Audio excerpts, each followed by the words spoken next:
अपना ब्रेकअप हो जाने के बाद एक लड़के को सुपर पावर मिलती है जिसको टाइम को स्टॉप कर सकता है। टाइम स्टॉप कर लोगों के साथ वो कुछ भी कर सकता था। हेलो फ्रेंड्स, इसी कंसेप्ट पर बेस्ड आज मैं आपको कैशबैक ये 2006 की एक fantasy romance Hollywood movie explain करने वाला हूँ। अगर आपको वीडियो अच्छा लगता है तो प्लीज़ इसे लाइक और कमेंट जरूर कर दीजिएगा। बिना किसी तरीके एक्सप्लेनेशन स्टार्ट करते हैं। मूवी स्टार्ट होते ही हम हमारे मेन कैरेक्टर बेन का ब्रेकअप देख सकते हैं। जिस लड़की से उसका ब्रेकअप हो रहा था सूजी, ये उसकी फर्स्ट गर्लफ्रेंड थी। उसके साथ बिताए हर पल उसे याद आ रहे थे। वो वंडर करता है कि उसका ब्रेकअप हुआ कैसे। एक पल में तो एक साथ थे, एक दूसरे को आई लव यू बोल रहे थे, और नेक्स्ट वीक सूजी किसी और के साथ थी तो शायद उसको भी आई लव यू बोल रही होगी, पर इसका कोई भी मीनिंग नहीं है। बेन के फ्रेंड का नाम था शॉन उसे समझाने की कोशिश करता है। उसे सिर्फ एक बेटर ऑप्शन मिल गया, इसी वजह से उसके पास वो चली गई। उसके बारे में तुम्हें ज़्यादा सोचना नहीं चाहिए। तुम किसी ब्यूटीफुल सी लड़की को डेट करो, फिर सूजी को जेलस लगेगा और तुम्हारे पास वो वापस आ जाएगी। शॉन का लड़कियों के साथ एक्सपीरियंस बहुत ही घटिया था। हर लड़की उसे मार कर चली जाती थी, तो उसकी एडवाइस बेन नहीं ले सकता। शॉन आर्टिस्ट बनना चाहता है। जब भी उसकी ड्राइंग क्लास होती थी तो हमेशा लड़कियों को ही ड्रॉ करता था। हमेशा उसे सूजी की याद आती रहती थी। एक रात उसने उसे कॉल किया। उसने पूछा कि क्या हम फिर से एक साथ रह सकते हैं। सूजी ने उसे मना कर दिया। वो दिन रात अपने बेड में ही पड़ा रहता था। सूजी के जाने के बाद जैसे उसका ऑक्सीजन चला गया था, स्लोली उसकी नींद भी चली गई। उसने सोने का बहुत ट्राई किया पर फिर भी वो कर नहीं पाया। अब सडनली उसके पास 8 एक्स्ट्रा आवर्स थे। वो अलग अलग चीज़ें ट्राई करता था पर फिर भी टाइम पास नहीं होता था। वो कुछ भी करे, सूजी की याद हमेशा उसके साथ रहती थी। एक रात वो ग्रोसरी लेने के लिए गया हुआ था। वहाँ पर नोटिस देखता है कि उन्हें काम करने के लिए स्टाफ की ज़रूरत थी। बेन को नींद नहीं आती तो 8 एक्स्ट्रा घंटे बिताने के लिए यहाँ पर वो जॉब कर लेता है। वहाँ के जब मैनेजर को उसने देखा तो मैनेजर पहले फुटबॉल का प्लेयर हुआ करता था, अब यहाँ का मैनेजर है। ये देखकर बेन रियलाइज करता है कि लाइफ इसी तरीके से बहुत फास्ट गुजर जाएगी, पर इसके लिए वो कुछ कर भी नहीं सकता। बेन के साथ एक लड़की काम करती थी, उसका नाम था शैरन। बेन ने नोटिस किया कि उसका मैनेजर शैरन के साथ बहुत ही अजीब तरीके से पेश आता है। शैरन को ये बात अनकंफर्टेबल लगती है। अपना जॉब करते हुए बेन ने हमसे कहा कि यहाँ सुपरमार्केट में टाइम बहुत ही स्लोली जाता है। इसको ज़रा फास्ट करने के लिए हम एम्प्लॉयज़ अलग अलग चीज़ें करते हैं। हर एक की अलग अलग मेथड है। जैसे शैरन कभी भी टाइम नहीं देखती। जब वो वॉच देखती है तो टाइम बहुत ही स्लो गुजरता है। इस वजह से हमेशा उसे कवर अप करके रखती है। यहाँ काम करने वाले उसके और 2 फ्रेंड्स हैं, बैरी और मैट। ये हमेशा एक दूसरे के साथ गेम्स खेलते रहते हैं। कभी ये शॉपिंग मॉल में रेस लगाते हैं तो कभी लड़कियों के सामान में कुछ अलग सी चीज़ें रख देते हैं। इसी तरीके से हर कोई टाइम पास करता था। पर बेन ने कहा मेरा तरीका कुछ अलग ही है। जब उसका ब्रेकअप हुआ तो उसके लिए टाइम गुजारना बहुत ही हार्ड था, तो एक सुपर पावर उसमें आ गई। ये सुपर पावर थी टाइम को स्टॉप कर पाने की। वो अपनी पावर से सबको स्टॉप कर देता और सारी चीज़ें घूमने लग जाता। सुपरमार्केट की सारी ब्यूटीफुल लड़कियों को नोटिस करता था। उसे लगता है कि लड़कियों में अलग से ही पावर होती है। वो जब छोटा था तो एक फॉरेन स्टूडेंट उनके घर में रहने के लिए आई हुई थी। वो बहुत ही ब्यूटीफुल थी। वो हमेशा उसे ही देखता रहता था। बेन जब ये टाइम स्टॉप करता था तो हमेशा लड़कियों की न्यू ड्राइंग करता था। उसने एक नॉवेल में पढ़ा था कि लड़कियों को पेंटर के साथ अफेयर करना अच्छा लगता है, क्योंकि उनकी ब्यूटी जैसी है वैसे वो देख सकते हैं। ऐसे ही बेन ड्राइंग करते हुए अपना टाइम गुजारता था, और जब वो अनपॉज करता तो बहुत सारा टाइम गुजर जाता। अगले दिन बेन से मिलने के लिए उसका फ्रेंड शॉन आया। शॉन को पता था कि अभी बेन अपने इस गर्लफ्रेंड के बारे में सोच रहा है। उसे कहता है तुम्हें जल्द से मूव ऑन करना चाहिए। शॉन हमेशा उसे यही बात कहता रहता है, तो इस मूवमेंट को भी वो पॉज कर देता है। एक्चुअल में बेन और शॉन ये बचपन से बहुत अच्छे फ्रेंड्स थे। जब शॉन की मदर घर से चली जाती तो दोनों मिलकर न्यूड मैगजीन्स देखते। एक दिन जब ये दोनों देख रहे थे तो शॉन की मदर वापस आ गई। वो इन दोनों की फ्रेंडशिप को अलग ही समझती है। आज शॉन बेन से कह रहा था तुम्हें स्ट्रिप क्लब वगैरह मेरे साथ चलना चाहिए। सुनकर बेन को अपने बचपन का एक किस्सा याद आता है। उनकी स्ट्रीट पर एक लड़की थी जो पैसों के लिए न्यूड होती थी। ये सारे फ्रेंड्स लाइन लगाकर उसे मिलने के लिए जाते थे। इसके बाद हम देखते हैं अगले दिन बेन और शैरन की नज़रों से नजरें मिली थी। लॉकर रूम में शैरन को जरा भूख लगी थी तो बेन का सैंडविच मांग लेती है। सैंडविच का पिकल शैरन के गाल पर लग गया था। जैसे कि बॉलीवुड मूवीज में होता है वैसे एक रोमांटिक सा इनका मूवमेंट हुआ। ये मूवमेंट बेन जाने नहीं देना चाहता था, इसे फ्रीज करके रखना चाहता था, पर शैरन चली गई। वो कुछ भी कर नहीं पाया। उसे अच्छा लग रहा था कि सूजी से मूव ऑन कर अब वो शैरन को लाइक करने लग गया है। तभी उसके फ्रेंड ने डिस्कस कर रहे थे। मैट कहता है आज मैंने शैरन को डेट के लिए पूछा। मैट इसके लिए बहुत ही एक्साइटेड था, पर बेन को बहुत बुरा लगता है। बेन हमसे कहता है हमेशा मेरे साथ ऐसी चीज़ें होती रहती है, तो जिसको भी लाइक करता है उससे दूर चले जाते हैं। वो जब छोटा था तो अपनी टीचर को लाइक करता था, पर टीचर के साथ कुछ भी हो नहीं सकता। उसकी और एक क्लासमेट थी जिसको बहुत लाइक करता था। एक दिन उस लड़की का एक्सीडेंट हो गया। उसके प्लास्टर पर हर कोई ग्राफिटी बनाता था। बेन हमेशा उसे देखता रहता, तो उस लड़की ने उसे अप्रोच किया। बेन ने भी अपनी सिग्नेचर उस प्लास्टर पर बनाई। जब उस लड़की का प्लास्टर निकला तो उसका पूरा हाथ हेयर से भर गया था। सब लोग उसे चिढ़ाने लग गए।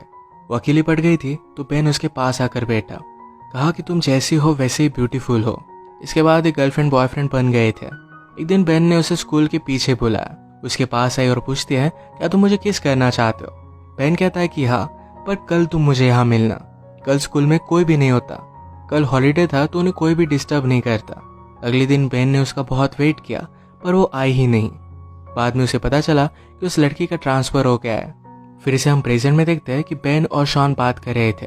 बेन ने शैरन के बारे में शॉन को बताया, पर वो ये भी कहता है मैट और शैरन आज मूवी देखने के लिए जाने वाले हैं। शॉन ने कहा कि वो सिर्फ एज अ फ्रेंड्स मूवी देखने के लिए जा रहे होंगे, उनके बीच में कुछ है ऐसा कंपल्सरी नहीं। पर जब नेक्स्ट डे बेन काम पर जाता है तो मैट अपने फ्रेंड से शैरन के बारे में बात कर रहा था। वो बता रहा था कि वो और शैरन कल रात इंटीमेट हुए। बेन का दिल टूट जाता है। इसी मोमेंट पर उनके मैनेजर उनके पास आए, कहते हैं मेरे एक ओल्ड फ्रेंड के साथ मैंने बेट लगाई थी, उसकी टीम के साथ हम सबको मिलकर फुटबॉल खेलना है। इस फुटबॉल मैच पर मैट को सपोर्ट करने के लिए शैरन भी आई हुई थी। इनमें से किसी को भी फुटबॉल खेलना आता नहीं था, तो बहुत ही बुरी तरीके से हार रहे थे। ऑपोजिट टीम के 26 गोल हो गए थे, उनके 0 ही थे। बेन को बोर होने लग जाता है, तो टाइम को फिर से उसने स्टॉप कर दिया। बेन हमसे कहता है मुझे हमेशा यहाँ पर बहुत ही ज़्यादा सेफ लगता है, कोई भी उसे डिस्टर्ब नहीं कर सकता। वो कैफेटेरिया में गया तो अचानक से उसे कुछ आवाज़ आई। वो आसपास देखने लग जाता है। एक आदमी अनफ्रीज होकर वहां से भाग गया। बेन सिर्फ अकेला नहीं है जो टाइम स्टॉप कर कर घूम फिर सकता है। घूम फिर कर बेन फिर से मैच में वापस आया। इनका लास्ट गोल था, तो मैट ने जोर से फुटबॉल को किक किया तो मैनेजर की नाक को तोड़ देता है। उसे हॉस्पिटल लेकर गया। बेन को कहकर जाता है कि शैरन को घर छोड़ देना। बेन और शैरन फिर कॉफी के लिए आए। बेन शैरन से पूछता है कि तुम और मैट डेट कर रहे हो। शैरन ने कहा कि ऐसा कुछ भी नहीं है, हम सिर्फ एज अ फ्रेंड्स ही मूवी देखने के लिए गए हुए थे। बेन को ये बात सुनकर अच्छा लगा। शैरन का एक बॉयफ्रेंड था, उसे ब्रेकअप किए हुए उसे 6 महीने गुजर चुके हैं।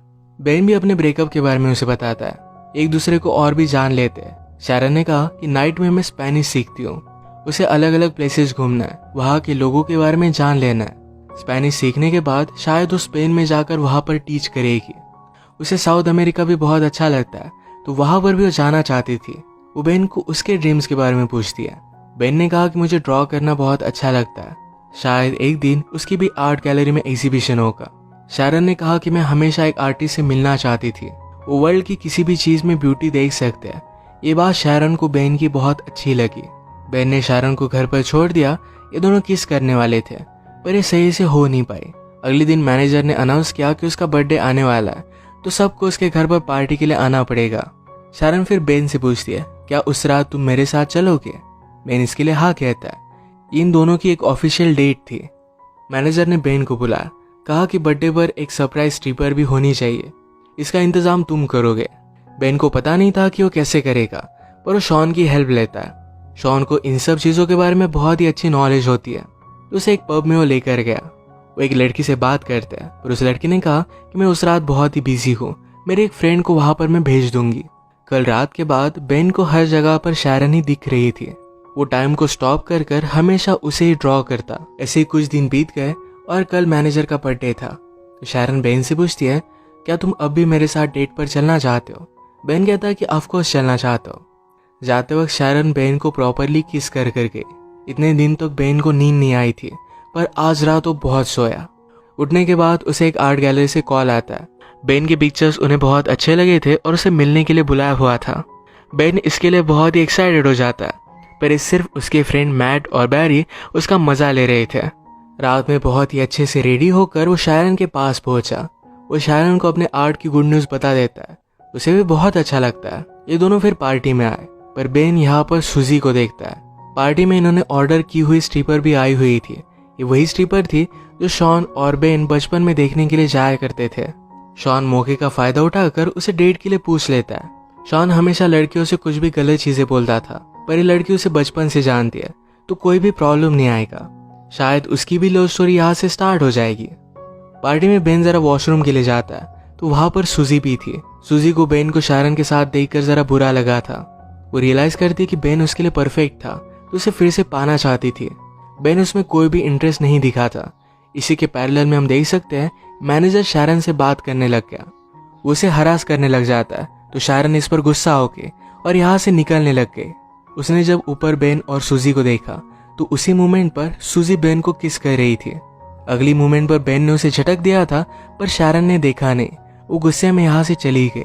बेन रियलाइज करता है कि शारन को क्या लगा होगा। उसने टाइम को स्टॉप कर दिया, सोचा कि वो शारन को क्या बताएगा, पर कुछ भी वो सोच नहीं पाता। ऐसे उसने 2 दिन तक टाइम को स्टॉप करके रखा था। अनपॉज करने के बाद भी वो शारन को मना नहीं पाता। उसे मिलने के लिए गया, पर शारन उसकी कुछ भी बात नहीं सुनती। उसे फिर से नींद आना बंद हो जाता है।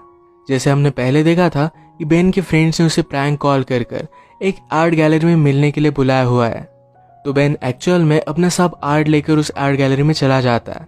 वहां के एजेंट से उसने बात की तो उसकी कोई भी अपॉइंटमेंट नहीं थी, पर एजेंट उसकी ड्राइंग देख लेता है। उसे ड्राइंग्स बहुत ही पसंद आई। वो बेन को अपॉर्चुनिटी देते हैं और अब उसका एक आर्ट शो होने वाला था। इसका इन्विटेशन बेन शारन को देकर आता है। इस एग्जीबिशन ने शारन की बेन ने जो भी ड्राइंग्स बनाई थी सिर्फ यही लगाई हुई थी। ये सब कुछ बहुत ही ब्यूटीफुल था। बेन से एक आर्ट की एजेंट बात करने लगी। कहती है, मुझे तुम्हारी ड्राइंग्स बहुत ही पसंद आई। वो न्यूयॉर्क से थी, उसे बहुत बड़ी अपॉर्चुनिटी दे सकती थी। बात करते हुए बेन ने नोटिस किया कि शारन भी ये शो देखने के लिए आई हुई है। ये आर्ट एजेंट उसे पूछ रही थी कि फ्यूचर में तुम क्या करना चाहोगे। बेन कहता है कि मुझे साउथ अमेरिका में जाकर ट्रैवल करके ड्राइंग करनी है। एक्चुअल में शारन का ड्रीम था कि उसे साउथ अमेरिका में ट्रैवल करना है, तो बेन भी उसी के साथ ट्रैवल करके ड्रॉ करना चाहता था। शारन उसकी सारी ड्राइंग्स देखकर बेन को माफ कर देती है। बेन फिर से उसे सॉरी कहता है, पर शारन ने कहा कि पेंटिंग्स देखकर मैं सब कुछ समझ गई हूँ। बेन ने पूछा कि क्या तुम मुझ पर ट्रस्ट करती हो। शारन ने कहा कि हाँ करती हूँ। शारन को उसने आंख बंद करने के लिए कहा। वो उसे किस करता है और उसी मोमेंट पर उसने टाइम को स्टॉप कर दिया। अब जब टाइम स्टॉप हो गया था तो बेन के साथ शारन भी आसपास घूम सकती थी।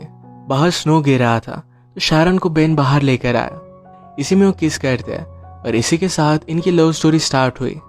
बेन हमसे कहता है, लाइफ में बहुत सारे मोमेंट्स होते हैं जो ऐसे ही चले जाते हैं, पर अगर आपको लाइफ की ब्यूटी को अप्रिशिएट करना है, किसी के प्यार में पड़ना है, तो एक बार जरा रुक जाओ, इस मोमेंट को अप्रिशिएट करो, कभी भी उन्हें जाने मत दो।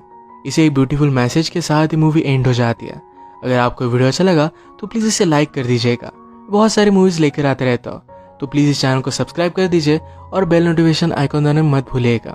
हम फिर से मिलेंगे और एक नई मूवी के साथ। तब तक के लिए थैंक यू और आप अपने आप का ख्याल रखिए।